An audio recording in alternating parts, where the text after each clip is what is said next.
स्वः तत्सवितुर्वरेण्यं भर्गो देवस्य धीमहि धियो यो नः प्रचोदयात्. सुख आणिक दुःख यांना सांधते आहे. जीवनाशी ती कधीची भांडते आहे.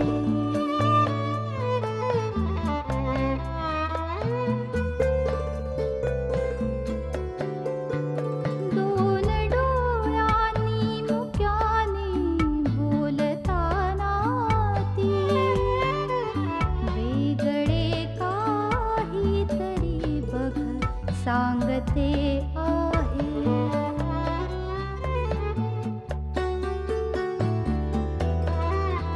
जीवनाचे एक गाणे गात जाताना वेगळीशी चाल त्याची बांधते आहे. जीवनासाठी जणू ही अकस्मिता सुखाणिक दुःख वेडी अवंतिका.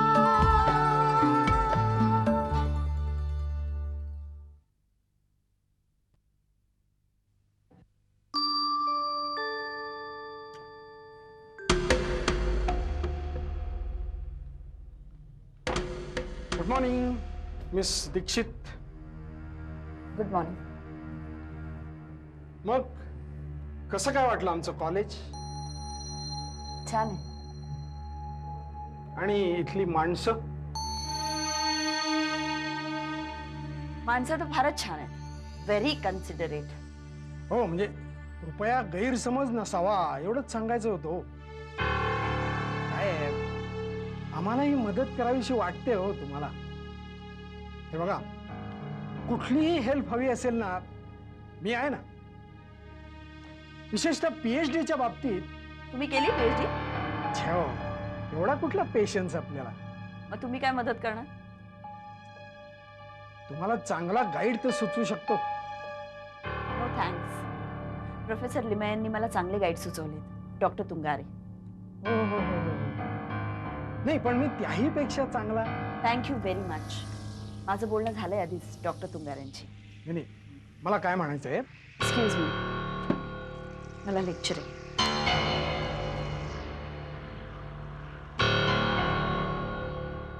लिमय ना, लग्न झालं नाही म्हणून बॅटिंग करतो. जवळ कर. ही चापलूसी खपून घ्यायची नाही. प्रयत्नांती परमेश्वर. प्रयत्न करत राहा.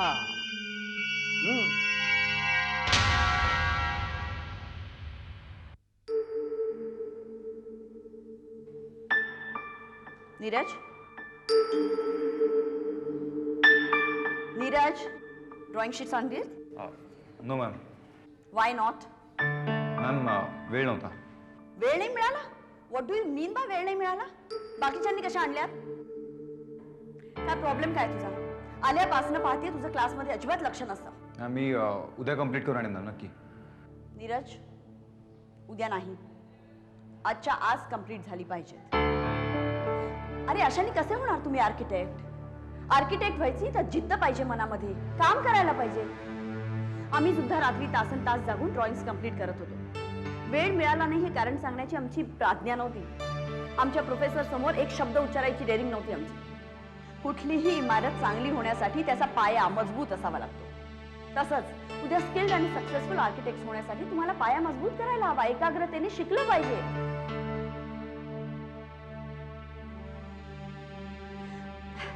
तुम्हाला लेक्चर द्यायचं म्हणून मी बोलत नाहीये, मनापासून सांगतेय.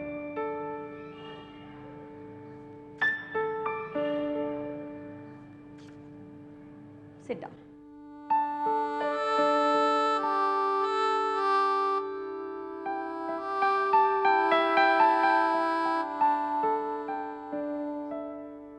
रीमा, ए रीमा, अगं वाढ ना लवकर. अरे हे काय कपडे बदल ना आधी असाच बसणार आहे जेवायला. हो मी असाच बसणार आहे कारण मला लगेच निघायचं नंतर. ऍक्च्युली मला जेवायचंच नव्हतं पण तुझा हुकूम झाला ना म्हणून जेवावं लागतंय मला. काय रे चल तू फ्रेश हो मी वाढते तुझ्यासाठी. अय, रीमा, नाही म्हणजे मला काय म्हणायचं होतं की घरी जाऊन ये. तुला कसं कळलं? कळलं की नाही ऍक्च्युली कालपासून मी विचार करत होते. तू पण चल ना. नाही मी नाही येत. तू जा तुला रात्री घ्यायला येईन. घरी कळवलंस नाही तू कळव. आणि मग रात्री तिथनच जेवून येऊया. ऑब्विसली. ए चल काही खास कारण. नाही खास कारण नाही.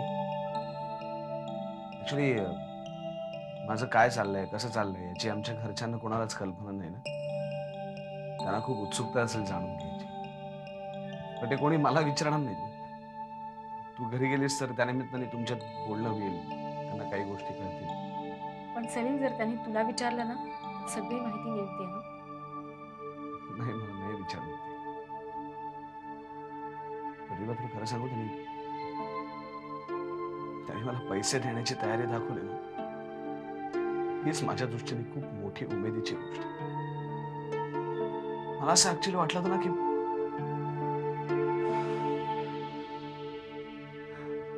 जाऊ जेवायला बसूया.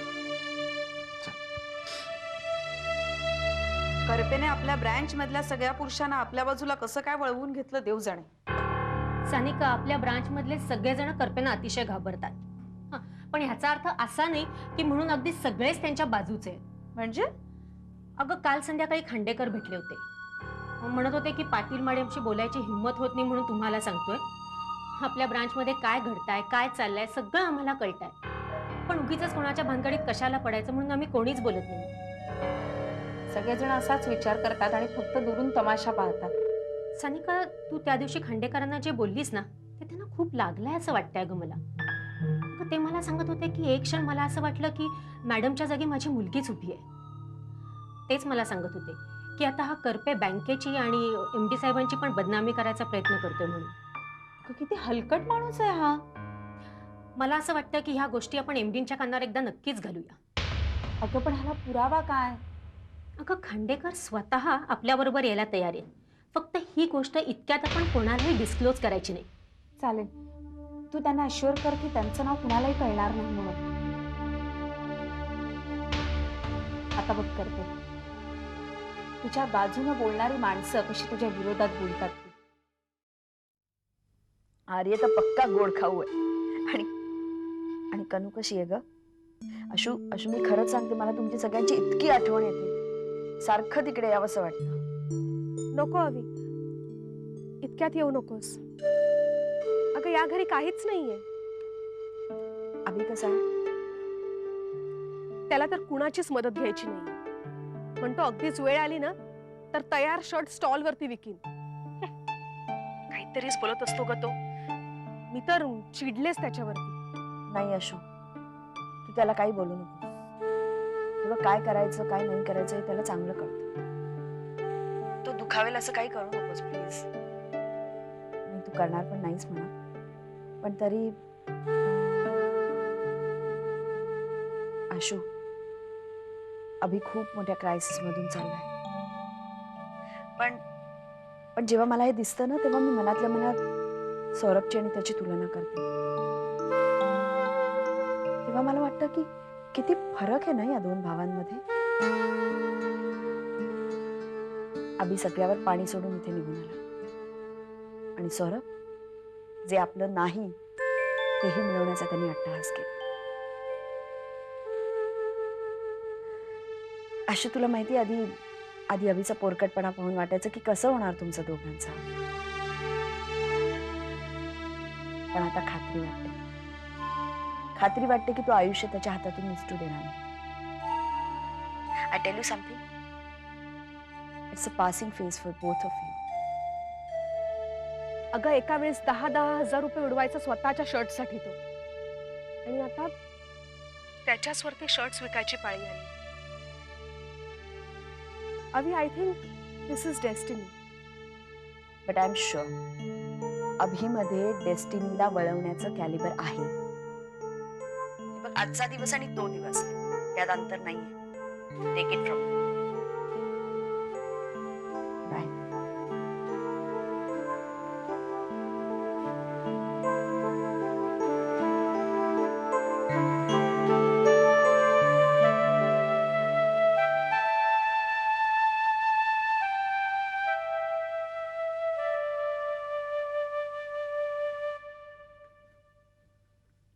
चहा.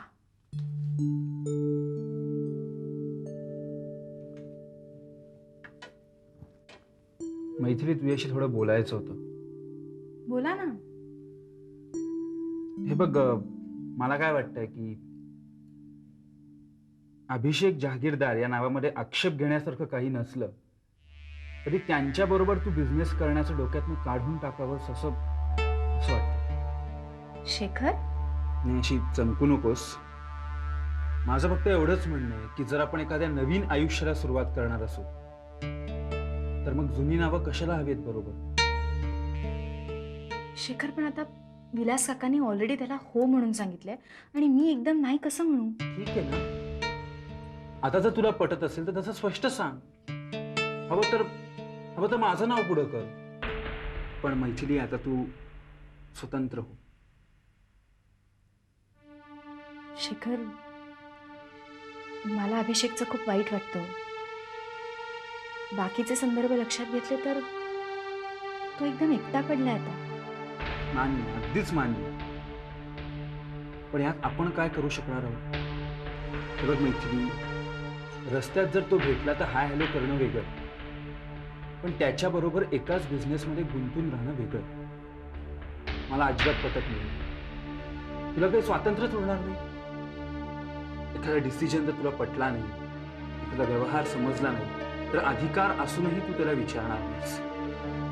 तुझं स्वातंत्र्य कुठे आहे? तुझी ग्रोथ कशी होणार? तुम्ही म्हणताय ते पटतंय मला. हे बघ, काकांशीही मी बोललो, त्यांनाही ते पटलंय. ते म्हणाले की ते बोलतील अभिषेकशी. पण मला काय वाटतं की तू स्वतः बोलावंस.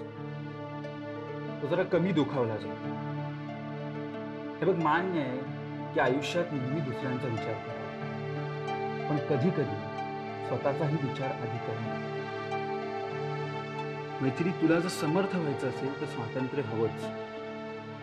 आणि हे स्वातंत्र्य जहागीरदार या नावापासून लांब जाण्यातच तुला मिळेल. विचार.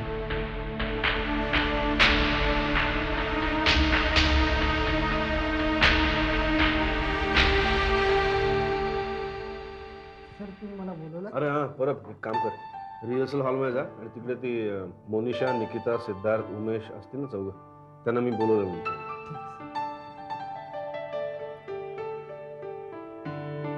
राजेश, मी तुझ्याशिवाय जगू शकत नाही. तू सोडून जाऊ नकोस मला प्लीज. मेला राजेश, हे असं बोलणार असेल तर झालं. अगं इमोशनली घे ना. इमोशनल. राजेश, राजेश, मी तुझ्याशिवाय जगू शकत नाही.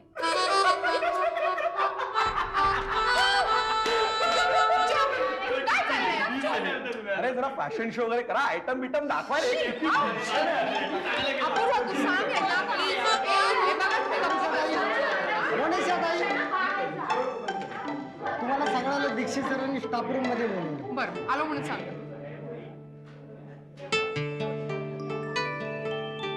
कुठे चाललीस? दीक्षित सरांकडे. दीक्षित सरांकडे? मी पण येते, मला यायचं. नाही, त्यांनी मला एकटीलाच बोलवलं. एकटीलाच बोलवलंय? पण तो तर असं म्हणत नव्हता. का? तुला काही प्रॉब्लेम आहे?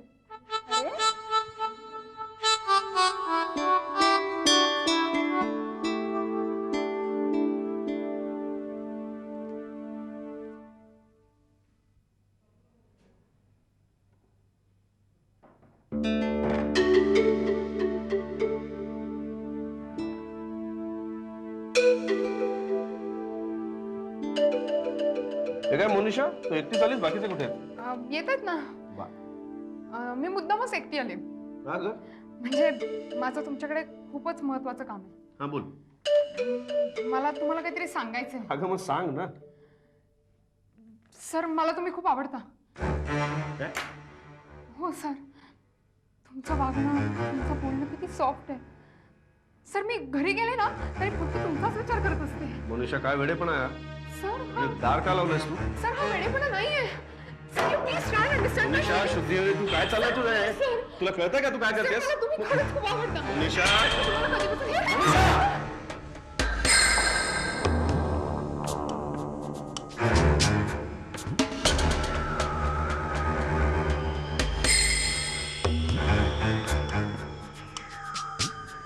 गीता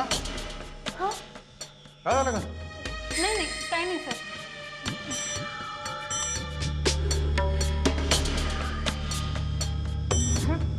मला मारलंच तरी चालेल पण सर मला तुम्ही आवडता. मोनिशा काय चाललंय तुझं हे? सर प्लीज हे सर. बघ वेडेपणा करू नकोस. सर तुम्ही समजून घ्या. मोनिशा दीक्षित सर काय चाललंय हे? काहीतरी मनात घेतलं आणि मनीषा बेटा काय झालं मला सांग. काय झालं मला सांगतो. मला सांग काय झालं. बरं झालं तुम्ही आलात.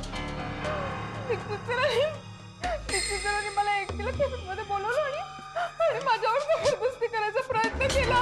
मोनिशा काय बोलतेस तू हे? अहो नाही हो सर खोटं बोलते. मी खरं बोलतेय. मोनिशा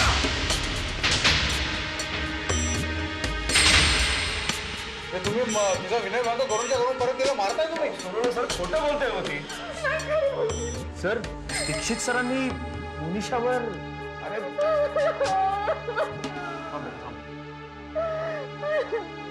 नाही सर, तुमच्याकडनं ही अपेक्षा नव्हती. अरे खरंच मी असं काय केलं नाहीये रे. सर तुम्ही खोटं बोलताय. मी माझ्या डोळ्याने पाहिलेले मोनिशाला तुम्ही जवळ ओढलं होतं. पाहिलं? अहो मी अरे, सांगायची सुद्धा लाज वाटते. अरे एक शिक्षक असून तुम्ही असं वागता. ऐकून घ्या सर. मी नाही सर हे प्रकरण आम्ही उघडीस आणू. अरे कसलं प्रकरण? आणि तुमची यातनं सहजासहजी सुटका नाही सर. अरे तुम्ही ऐकून घ्या माझं. खोटं बोलते मुलगी. चल तुम्ही अरे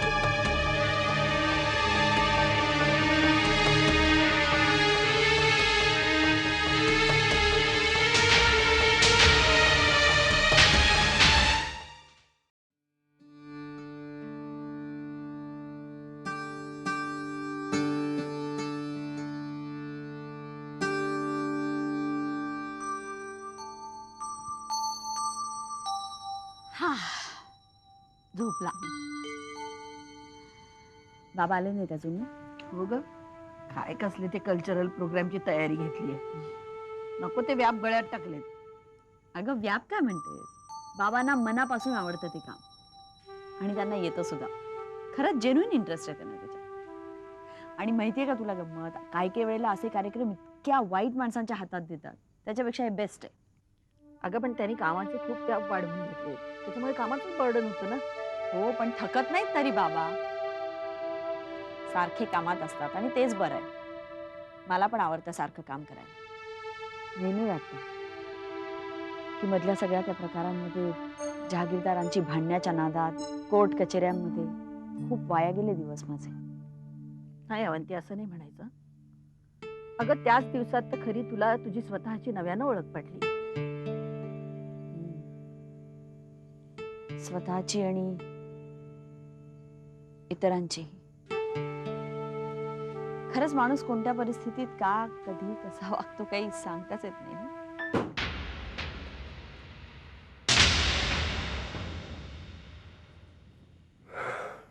काय हो, काय झालं बाबा?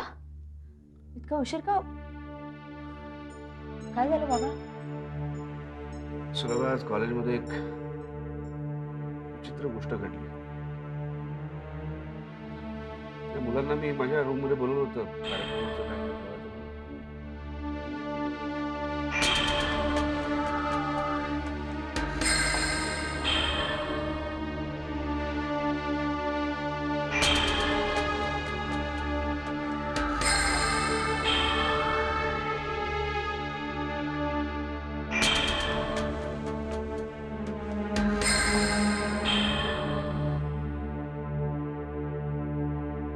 मोनिशा असं का वागली मला काही कळतच नाही.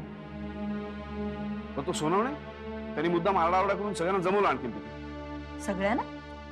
रिहर्सल रूम मध्ये मुलं होती, स्टाफ मेंबर्स होते. पण मी सगळ्यांना खरं सांगतोय, कोणाला काही पटेच ना. परवाच्याच पेपर मला वाटतं अशीच काहीतरी एक बातमी होती, त्यामुळे का काय कुणाच ठाऊक, पण सगळ्यांना खरंच वाटलं. असं कसं खरं वाटलं, आणि तेही तुमच्याबद्दल? अशा वेळी कोणी मागे पुढे पाहत नाही ना. पण भीती एकच वाटते, सोनवणीने संधीचा फायदा घेऊन त्याचा इश्यू केला नाही म्हणजे मिळून. बाबा पण सांगा ना तुम्ही त्यांना. मग काय मला वाटतं इतकं सोपं नाही आहे. त्या एका गोष्टीमुळे माझं करिअर, माझं आयुष्य उद्ध्वस्त होऊ शकतं. बाकी कुठली गोष्ट क्षम्य असते, पण हे असलं कोण? मला विश्वासच बसत नाही अजून, हे असं कसं काय एकदम झालं. उद्या सगळ्या कॉलेजमध्ये होणार आणि